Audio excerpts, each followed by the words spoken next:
The forgotten signal. The silence of deep space was broken by a sound that hadn't been heard for 500 years. In the outer reaches of the Sol system, research station Prometheus drifted quietly among the asteroids, its sensors constantly scanning the darkness beyond. Commander Sarah Chen was reviewing daily reports when the ancient beacon system suddenly flared to life. "Commander!" Dr. Alex Rodriguez burst into the command center, his normally calm demeanor shattered by excitement and fear. "The old beacon just activated, the one from the Exodus War." Sarah's coffee cup froze halfway to her lips.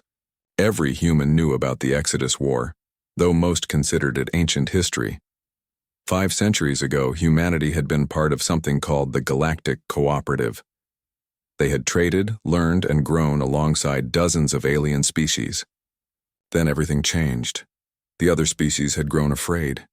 Humans, they said, were too unpredictable, too violent, too dangerous. Earth was classified as a death world, a planet so harsh that its inhabitants evolved into something the galaxy couldn't control. The cooperative had given humanity an ultimatum: submit to genetic modification to make them more peaceful, or face exile. Humanity had chosen exile. "Show me," Sarah commanded, following Alex to the communications array. The beacon was a relic from those days, left behind when the last alien ships departed Earth's solar system. It had been silent ever since. The holographic display showed a complex series of patterns, mathematical sequences, star charts, and something that made Sarah's blood run cold. Universal symbols for distress, emergency, and a word that translated roughly as extinction. "It's coming from the Kithara system," Alex said, his fingers dancing over the controls. "That's deep in what used to be cooperative space. Sarah, this signal has been traveling for weeks. Whatever sent it is desperate." The message began to resolve into recognizable patterns. Sarah had studied the old languages during her academy, days part of humanity's stubborn refusal to forget their galactic heritage. The translation appeared on screen in flowing text. "To any who receive this message, the Kithara Empire is dying. Our worlds burn. Our fleets scatter like leaves before the storm. The enemy consumes everything: metal, flesh, energy itself. We have one world left. Our children cry in the darkness, and we have nowhere left to run. We break ancient silence to beg. If there is anyone out there who remembers the old bonds, please help us. We know we have no right to ask, but our people face extinction. This is our final broadcast." The message repeated, growing weaker with each cycle. Sarah stared at the display, her mind racing. The Kithara had been among those who voted for humanity's exile. They had called humans a plague of violence waiting to spread. Now they were asking for help. "Commander," a new voice called from the doorway. Captain Marcus Webb, head of Sol Defense Command, strode into the room. His weathered face was grim. "We received the same signal at headquarters. The Joint Council is convening an emergency session." "What are you thinking, Marcus?" Sarah asked. She and Marcus had served together during the Titan Rebellion, back when humanity's greatest threats came from within the solar system. Marcus pulled up a tactical display. "I'm thinking about the fleet we've been building for the past 2 centuries, the one everyone said we'd never need. After the exile, humanity had thrown itself into military development with typical human stubbornness. If the galaxy thought humans were dangerous, then humans would become worth that fear. Hidden shipyards in the asteroid belt and the moons of the outer planets had produced vessels unlike anything the old cooperative had ever seen. Ships built with human engineering, human tactics, and human desperation. The Death World Fleet," Sarah whispered. Every human citizen knew about it, but it had never been deployed. Until now. 37 capital ships, 200 destroyers, and support craft numbered in the thousands, Marcus confirmed. All crewed by people who grew up with the stories of exile, people who remember what it felt like to be cast out. The communication system crackled to life. "All station commanders, this is Admiral Patricia Hayes broadcasting from Luna Command. Emergency authorization Omega-7 is now in effect. Prepare for fleet mobilization. Sarah's heart pounded. Omega-7 meant total war deployment. The last time those codes had been used was during simulations. The Admiral's face appeared on the main screen, her expression resolute.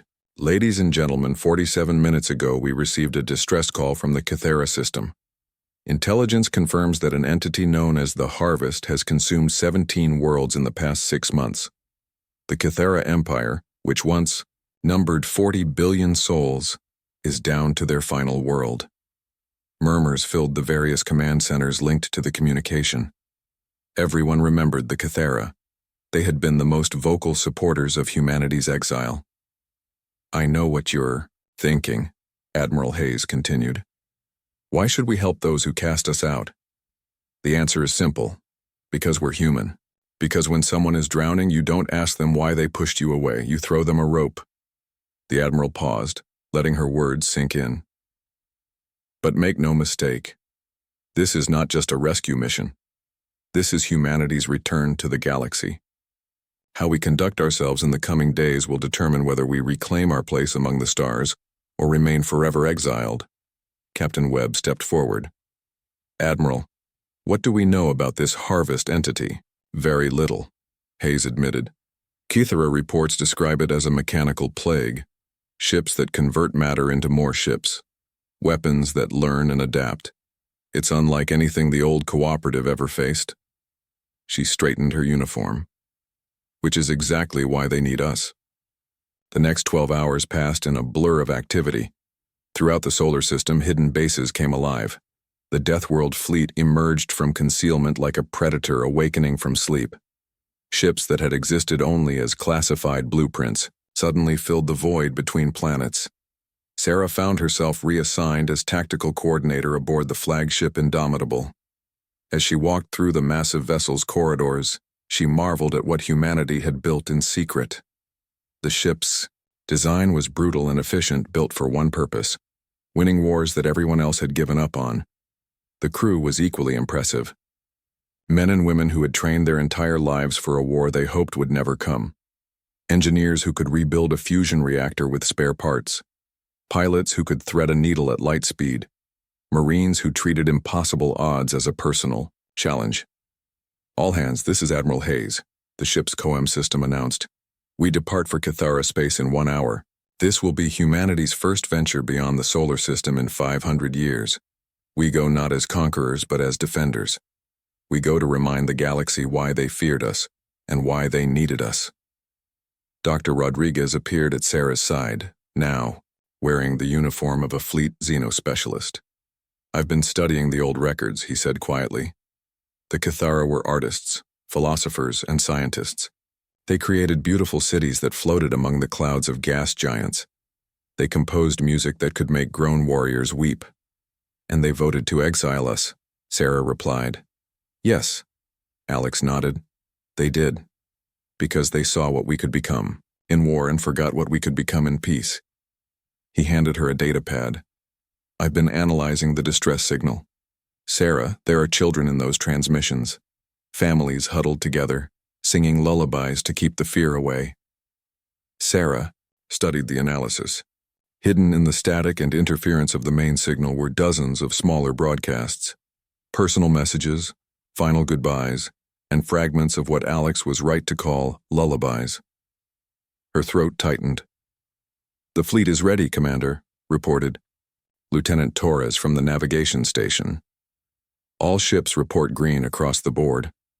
Sarah looked out through the main viewport at the assembled fleet.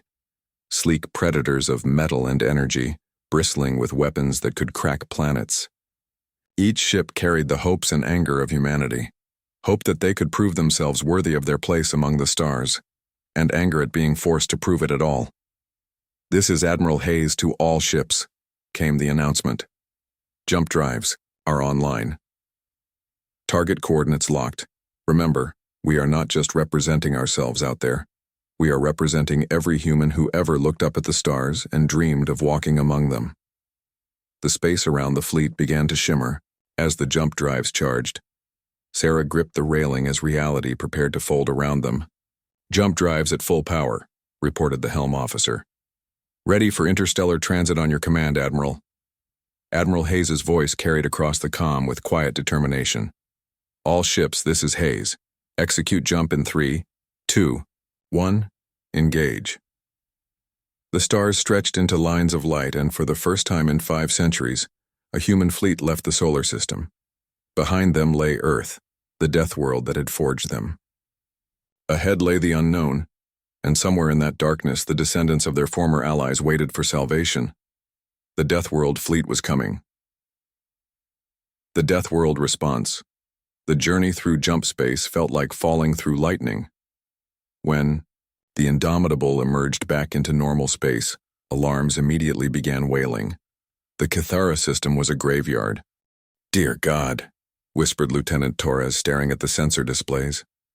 Where once 17 planets had orbited a golden star, now only twisted metal debris remained.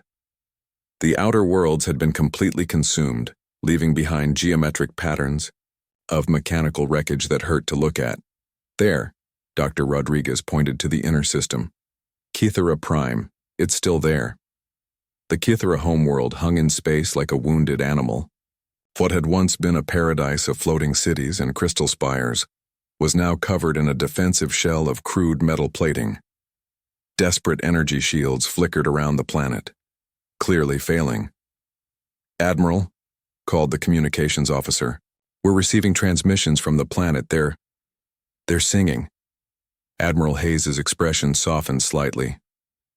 "Put it through." The bridge filled with harmonies unlike anything in human music. Voices by the millions, raised in defiant song even as their world died around them. Sarah felt tears on her cheeks before she realized she was crying. "Sir," the tactical officer interrupted. "Massive energy signatures approaching. Multiple contacts bearing 047 Mark 8. The enemy revealed itself like a nightmare made manifest. Ships that seemed to writhe and shift, their hull composed of consumed matter from destroyed worlds.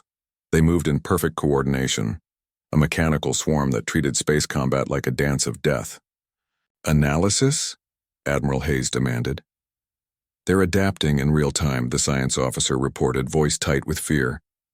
"Every shot we fire, every tactic we use, they're learning from it and sharing the knowledge instantly across their entire fleet." Sarah watched the tactical display as the harvest ships surrounded the dying planet. Their attack patterns were flawless, efficient, merciless. No wonder the old cooperative had fallen before them. "Fleet Command, this is Hayes," the Admiral announced. "Standard engagement protocols are now suspended. All ships are authorized for Pattern Omega tactics." A grim smile crossed Sarah's face. Pattern Omega was what happened when humans stopped fighting like civilized galactic citizens and started fighting like the survivors of a death world. It was chaotic, unpredictable, and usually suicidal. In other words, it was perfectly human. "Sarah," Admiral Hayes called, "coordinate with the fleet. I want everything we've learned from 5 centuries of warfare, mining charges, ramming attacks, psychological warfare. If it's crazy enough to work, do it." The first wave of harvest ships moved toward the human fleet in perfect formation, their weapons charging with mechanical precision. They had analyzed human technology from the old cooperative records and prepared countermeasures for every known human tactic. They had not prepared for Captain Singh's destroyer Reckless to launch every escape pod in its inventory, each packed with mining explosives and programmed to sing Happy Birthday on all frequencies while zigzagging through enemy formations. The harvest ship's perfect algorithms stumbled. Their analysis protocols designed to find patterns and counter them couldn't process what they were seeing. The escape pods served no tactical purpose, carried no significant weapons, and their song transmitted no useful data. Yet they kept coming, dozens of them, each following a completely random flight path. While the harvest fleet tried to process this inexplicable attack, the Relentless flanked them and opened fire with every weapon they had, targeting not the enemy ships but the debris field of the consumed outer planets. "What is Captain Rodriguez doing?" Admiral Hayes demanded. Sarah checked the tactical display and grinned. "He's turning the debris into a shotgun blast, sir. Accelerating planetary fragments directly into their formations. The ancient rocks and Metal of dead worlds slammed into the harvest ships at a significant fraction of light speed. The enemy vessels, designed to absorb and analyze technology, had no protocols for dealing with simple, brutal kinetic impacts. "All ships," Hayes announced, "follow the relentless lead. Forget everything the Academy taught you about proper fleet engagement. Fight dirty." What followed could only be described as the most beautiful chaos in military history. The destroyer, pack leader, used its tractor beam to grab a harvest ship and use it as a club against its neighbors. The cruiser Determination jettisoned its entire reactor core on a collision course with enemy formations, detonating it manually, just as the harvest ships moved to consume it. The frigate Last Dance actually played music over open comm channels, while performing maneuvers that should have torn the ship apart, its pilot whooping with joy as enemy targeting systems failed to predict movements that violated basic physics. "They're not learning fast enough," Dr. Rodriguez reported from his Xenospecialist station. "Human tactics are too random, too emotional. Their algorithms keep trying to find the logic behind our actions." "That's because they don't understand humans," Sarah replied, watching the enemy fleet scatter in confusion. "They think warfare is mathematics. They don't realize that sometimes the best strategy is to have no strategy at all." The battle raged for hours. Human ships took terrible damage, but they kept fighting with a ferocity that seemed to genuinely perplex their enemies. When the cruiser Defiant lost all weapons, it rammed an enemy ship while broadcasting human rock music at maximum volume. When the destroyer Mongoose was boarded by mechanical entities, the crew activated the ship's fire suppression system and then fought hand-to-hand with the invaders in zero gravity, while the ship filled with flame-retardant foam. Gradually, the tide turned. The Harvest Fleet, designed to adapt to conventional tactics, couldn't keep up with humanity's creative insanity. Their perfect formations broke apart as human ships appeared, where no tactical manual said they should be, doing things that no sane military doctrine would recommend. "Sir," the communications officer called to Admiral Hayes, "we're receiving a transmission from Kythera Prime." An alien face appeared on the main screen, tall, elegant, with features that seemed carved from living crystal. This was High Singer Valen, leader of what remained of the Kythera Empire.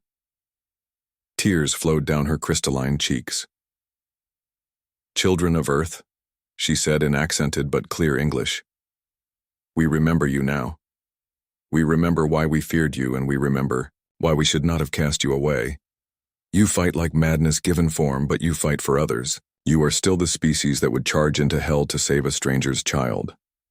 Sarah felt the truth of those words in her bones. Humanity had been called monsters, but they were monsters who protected the innocent. They were the nightmare that other nightmares feared. The last of the harvest ships retreated, their mechanical minds unable to process defeat at the hands of such chaotic opponents. As they jumped away to regroup and analyze what had happened, the human fleet formed a protective perimeter around Kythera Prime. "This is Admiral Hayes to High Singer Valen," the Admiral transmitted. "Your people are safe. We'll maintain orbital defense while you evacuate whoever you can save." "Admiral Hayes," the alien leader replied, "I must ask, why? Why did you come? We cast you out. We called you dangerous. We abandoned you to the darkness between stars." Admiral Hayes was quiet for a long moment. When she spoke, her voice carried the weight of 5 centuries of exile and the hope of humanity's return. "Because that's what humans do," she said simply. "We help. Even when it hurts us. Even when it costs us everything. Even when the people we're helping don't deserve it." She paused. "And because someone has to stand between the darkness and the light. If being dangerous means we can protect those who can't protect themselves, then we'll be dangerous." In the days that followed, human ships worked alongside Kythera survivors to evacuate millions of refugees. The fleet's engineers, trained in the harsh environments of humanity's death world, found ways to repair Kythera technology that the aliens themselves had given up as hopeless. Word spread through what remained of the old cooperative. Humanity had returned, and they had brought salvation with them. The species that had been exiled as too violent to be trusted had fought harder for alien lives than for their own. One by one, other alien species began to reach out. Emergency transmissions from a dozen worlds, all facing the same threat, all desperate for help. The galaxy that had cast out humanity now begged for their protection. "Sir?" Sarah said to Admiral Hayes as they watched Cathera refugees board human transport ships. "What happens now?" The Admiral looked out at the stars where human ships stood guard over a world that had once voted for their exile. "Now we do what humans have always done, Sarah. We explore. We learn. We protect those who need protecting. And we show the galaxy that being dangerous isn't the same as being evil." High Singer Valen approached them, her crystalline features reflecting the starlight. "Admiral Hayes, I have a confession. When we voted for your exile, it was not truly because we feared your violence. It was because we feared your compassion." "I don't understand," Hayes replied. "You see," Valen continued, "when humans love, you love completely. When you protect absolutely. When you commit to something, you would rather die than abandon it. We feared that kind of passion because it showed us how pale our own convictions were." She gestured to the refugee ships. "We were right to fear you, but we were wrong to cast you away. You are dangerous. Dangerously good, dangerously loyal, dangerously human." As the Indomitable prepared to depart for the next emergency beacon, Sarah looked back at Cathera Prime one last time. The planet would survive, its people saved by the very monsters they had once rejected. "Set course for the Nexus system," Admiral Hayes commanded. "We have more work to do." The Death World fleet moved deeper into the galaxy, carrying with them the hopes of a dozen species and the promise of humanity's return. Behind them, the Cathara sang new songs, not lullabies of fear, but hymns of gratitude for the dangerous. Angels who had answered their desperate call. Humanity was home among the stars once more. The end.